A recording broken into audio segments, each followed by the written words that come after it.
Hi, ladies and gentlemen. Welcome. My name is Lawrence Eaton. I've been an instructional designer for over a decade, and I'd like to give back to you some of the things that I know and some of the things that make my life an awful lot easier and put a bigger smile on my client's face. What am I talking about? Talking about some of the online tools, some of the offline tools that you can use to make better multimedia in your e-learning. Without going on any further, let's have a look. In this session, I'm going to be talking about text. I'm not going to be talking about Microsoft Word. You either know it, you like it, you hate it, you've got a whole litany of things about it. We're not talking about it. I am not going to be talking about Google Docs either. I use it regularly. I love its collaboration. I don't particularly like the fact I have to be connected to the internet every single time when I want to use it, but that's a minimal thing. What I'm going to be talking about today is a free application that's available on any Apple device, be it mobile or desktop, laptop. And that application is called Pages. Pages is not only a word processor, because if you want a word process, go to Word, go to Google Docs, write War and Peace there. Please do it. What I'm talking about is some of the specialty features that is going to make you stand out from the rest of the crowd and make your boss even happier because guess what? It's free. Let's do it. Just like everyone else, Pages has a lot of templates, including your own templates. We can do a session on that if you'd like to. But what we're going to do today is something that goes far beyond that and far beyond what all the others have. We're going to be looking at page layout. We're going to be looking at imagery. We're going to be looking at where you can get that imagery from that has Creative Commons license that is royalty free. And I'm going to give you all of that in the next 15 minutes. Let's go. I'm going to choose a blank landscape, and here it is. The thing is, you can see my cursor blinking up there in the top left-hand corner. Well, I tell you what, let's give ourselves some idea of what we're working with here. Let's go to our View menu and say Show Layout. Those boxes that you see on screen is exactly the only places my text can go. I could extend them, reduce them, shrink them, whatever, but it's still a word processor. What I need is what we talked about at the beginning, is a page layout system. So let's get on with it, Lawrence, okay? You'll see up in the top right-hand corner, there are two buttons. One of them is called Format, the other one's called Document. Click on Document. When you do that, you see a number of things. A, the printer it's connected to. B, the size of paper that you've selected. It could be US 8 by 8.5 by 11. It could be A4, A5, A6. It could be US legal. It could be anything you want. But below that is where the fun starts. Let's look at page orientation. I can flip this dynamically backwards and forwards between both orientations. Whoopee, you say. Well, don't do that because it'll look strange in the office. But what I really want you to look at is something called Document Body. We're going to click on this in just a second, and all hell's going to break loose because this is the crux of this video. Immediately, Pages says, are you sure you want to convert to a page layout document? No. Let's read that again. Are you sure you want to convert to a page layout document? Hold a second. We've gone from a word processor, and it's saying to us that we may just be treading on the hallowed ground of, let's say, InDesign or Affinity Publisher. Hell yes. I'm not saying this replaces it, but it's a bloody good start if you're making facilitators guides, participant guides, handouts, whatever you want to do, templates. This might be the solution you're looking for. Let's click Convert. Straight away, that box went away where our text is. Let's get rid of the header by unchecking both the header and the footer. Okay, now we just have an infinite white plain. It's spring in Siberia. Let's get on and do it. So to begin with, I need some guides because it's just there. And I want to be able to look professional. So if we go up to the top left-hand corner, you'll see the View menu. Click on that. And if you come down, you'll see something called Show Rulers. Let's click on those. Now I've got a ruler at the top and I've got one to the left-hand side. But the measurement seems a bit off. Let's go to our preferences and have a look. And there's our rulers. We can have them centimeters, points, centimeters, or inches. Okay. You can have various other options, and you can have that beautiful sun yellow because it's currently wintertime and I need some sunlight as our dynamic guides. Let's have a look what happens. I'm going to click over in the vertical ruler on the left-hand side. Then I'm going to drag, and you can see that I've got a guide. So what? Let's put a few more in, and let's come up to the top and take one down too. Excellent. Okay, I've got some margins for myself to work within. Okay, so come on, Lawrence, what it's all about. Let's come up to this top bar. It's called the toolbar. And by the way, you can right click on it, say customize, and there's a lot of tools there for you to use. We're not doing that today. That's a whole new video. If you want it, just say, I'll make it. We're going to come to this one here called text box. And when you click on it, it does exactly what it says on the text box. It makes a text box. We're going to put a heading here, and you can see how it nicely just snaps to the page's dynamic guides. Okay. But the thing is, it says type or enter text. It doesn't really say that this is going to be our title. To do that, we're going to come up to the top right-hand side and click on Format. We're going to click Text, which is a center tab at the top there. And now, right below that, we can click on the paragraph styles, which everybody else has before you start decrying me and throwing fruit and large objects. Let's start putting some more text boxes down. Okay, we're going to go really strange here because I want one text box to be here. I would like another text box to be here, but you know what? It's going to be big. So I've got one text box here, one text box here, and what I'm going to do here is I'm actually going to start flowing text. That's right, flowing text. So I could just copy a whole document and just flow it in. That's right, let's do it right now. I want to introduce you to one of the free tools that I use consistently. I'm going to come down to my browser of choice. And if you've ever seen it, heard of it, whatever, you've got lorem ipsum. And if you go into Google and type in lorem ipsum generators, you'll come up with just one of them. We're going to choose bacon. Sorry, pescatarians, vegetarians, and vegans, but this is one of my choice because it was the first one. You can see that I'm going to generate 7 paragraphs and say, give me the bacon. And there we have it. We have 7 paragraphs. Let's come down. I'm going to copy this amount. I'm going to hit Command-C, Control-C, or right-click, copy. Okay. Any of those will do.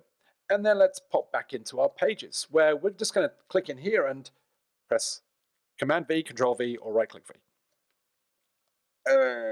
Got problems. Okay, we've got problems because you can see there's a plus sign right here. That means there's content, can't fit it in the frame.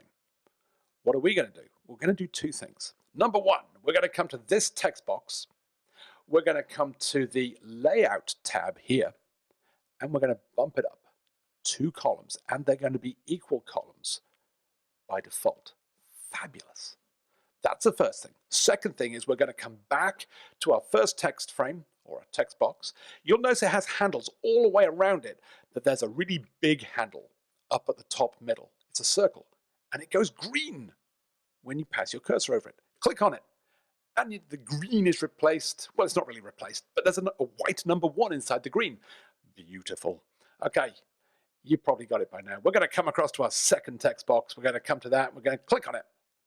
And hallelujah, praise the Lord. Our text flows in, and it's in 2 columns in this one. I could put to 3, 4, 5, and then back to 1 again. It is dynamically working with you. But text documents are rather boring. And this is why I love Pages over the likes of Word and Google Docs. Because when I shove imagery in here, it stays in exactly the same place as it should do. Let's go and put some imagery in. I can put images in the text frame. I can put them outside the text frame. And then I can tell the image to obey certain text wrapping, whether it's inside or outside. And that's beautiful. Let's go up to Media in our toolbar. We can go to our Photos library. We can go to an image gallery, or we could choose. I want to introduce you to one more tool that I use on a regular basis. And before we go here, because we are coming here, let's come back to my browser of choice. We're going to skip one step further. I'd like to introduce you to, if you don't already know, to unsplash.com. Phenomenal. Let's have a look at what it is. Here's Unsplash, royalty-free imagery. Do me a favor, if you want to use one of the images, if you do use the images, just put the name of the photographer in your document somewhere. Helps an awful lot. But as you can see, I'm a bit of a fan of architecture. Now, the other site that I use, if you haven't seen it before, is called Pixabay, pixabay.com. And you can have imagery, vector graphics, illustrations, and video that's all royalty-free. And again, just give the byline to whoever created it. It helps them. It really does. If you're into video and you want a background for your opening scene, You couldn't do any worse than come to cover.co. Just sign up for these guys. They'll send you an email. They've got 7 new videos or themed videos of a week. They are stunning.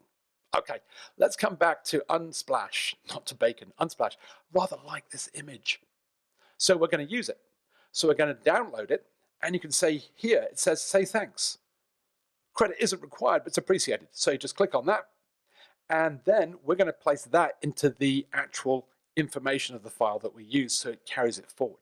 Let's come back to Pages, and let's go to our downloads, and there it is. And we're going to say insert. It's going to insert it. Boom. Wow. Bit big. Let's reduce it. The nice thing is here, a lot of other systems have started doing this now, and I think it's great, is the fact that these photographs move dynamically, ratio-wise, when you adjust them. You can always, by the way, if you come to the image, turn off the fact that it does it. Let's have a look here. This one here, under Arrange, it says Constrain Proportions. If you uncheck that, then you're going to get the horse faces and the hamster faces that we've had in the past. But that's on by default. Let's come back to our image here, because we've got a couple of things here. We can either replace this image, and if we come down here, oh, that one's not bad. It just replaces it inside the text frame that it had before. What I want to do now is, instead of making this blocky, let's make it a bit more exciting. I'm going to not just edit a mask, I'm going to do an instant alpha. If you know what an alpha channel is, God bless you. You can pay an awful lot of money to find that solution that does it for you, whereas Pages just does it. Let's come back. And we say done. And now when we move it, nothing happens except for one thing. Let's go to our Arrange tab, click on our None, and say Around. And now our text moves around our images. We can adjust just how much spacing there is between the image and text. We can also say how much our alpha channel is, that transparency channel, all of these things here, and then we can say lock it down.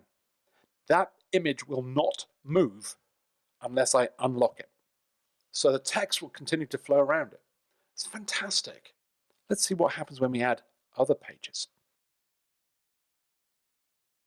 You can see now that I've got 3 pages. Let's add some text boxes. Let's add a large text box. And as you saw before, we're going to go to our text layout, and we're just going to bang this up to 2 columns that are equal spaces, so there's a nice gutter in between them. We're going to come down to our Baconator and place that in there. Not enough yet. Oh, heavens, Lawrence. There, that's better. So you can see now that we have a better thing. But if we select all this, we could actually come back to our style and justify it, giving us a nice, cleaner look. Again, pop your images in there. Fantastic. Okay, so we've seen text frames. We've seen imagery. We've seen alpha channels. Let's come back to that image because I want to show you one last thing. Let's unlock it. And when we do that, we're going to come back to image.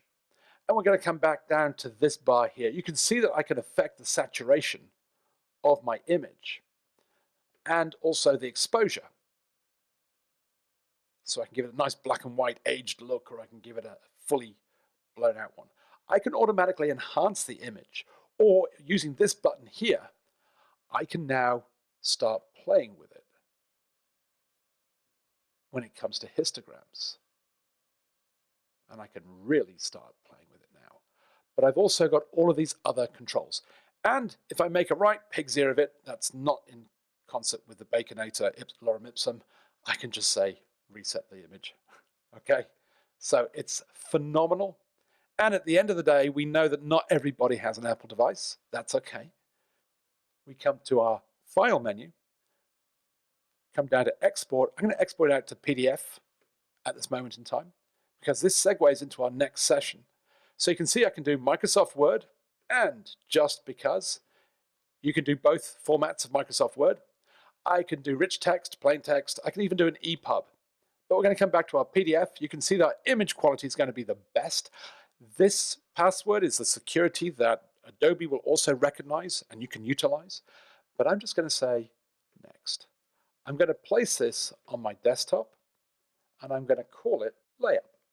And with that, I'm going to minimize Pages now and my browser, and I'm going to double click on layout. And I would like to welcome you to preview. My name is Lawrence Eaton. This is a slightly facetious videos on e-learning tools to make your multimedia so much better when it comes to instructional design and how you want to do it, and your clients will love you for it. Thank you so much.